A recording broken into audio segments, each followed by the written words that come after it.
Hi, this is Anna Hack from Green Talk, and I want to show you what's happened to my potatoes. As you know, I grow them in potato bags. I'm just going to step back so you see. And every year I change the soil. It's new compost and it's new soil in the bags.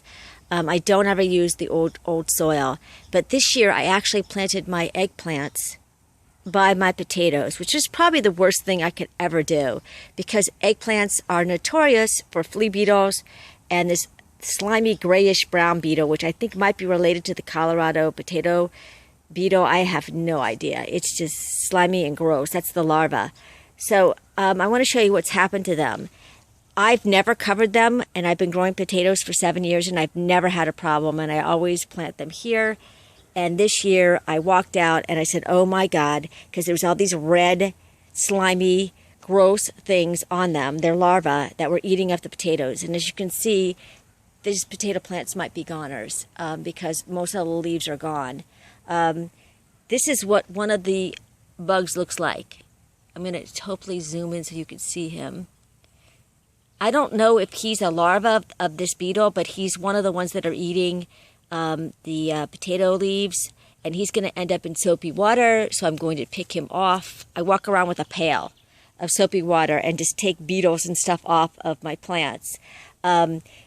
The ones that actually are eating this, the larvae, they're red with black stripes. They're black dots. They're very, very obvious. By the time they get this big, that means they've been around for a while. So I do a potato check morning and night right now to see if I can get these things to survive. And next year, I will probably use straw again, which I didn't use. I used pine needles because they like acidic things, potatoes, and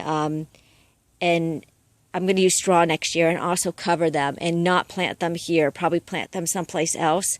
Or maybe I might not even do it this year. But I do know that I think the eggplants actually drew them to the potatoes. I've never grown them together, and that, like I said, it was a mistake.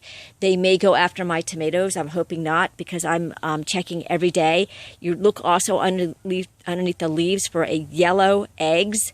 They're pretty big and they're slimy looking. They kind of look like scrambled eggs. And crush the hell out of them, because you won't have potatoes. So this is Anna Hack from Green Talk. Let me know how you keep the Colorado potato beetle from destroying your eggplants and tomatoes and potatoes. I'd be curious to know what your method is. I already sprayed it with BT, organic OMRI approved BT, but I think these larvae are too big at this point. I'm going to be using neem as well as a insecticide soap because they're full of also flea beetles as well as aphids. Because like once a plant gets like injured, like everything just jumps on it. So you want to really watch out for this. These probably came on probably about 3 or 4 weeks. I wasn't watching. I didn't, never had a problem with it, never thought about it. So this is now, I'd say the second week in July. I probably should have started checking about mid-June, or have had them covered from the get-go and really tightly covered, because even though, like you see, my eggplants are really covered tightly with toile, it doesn't matter. I still have these gross gray things on them, and I've been taking them off, and the flea beetles too. So you got me how they get in.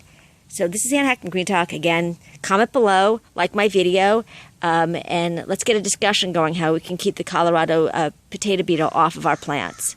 Thanks for watching.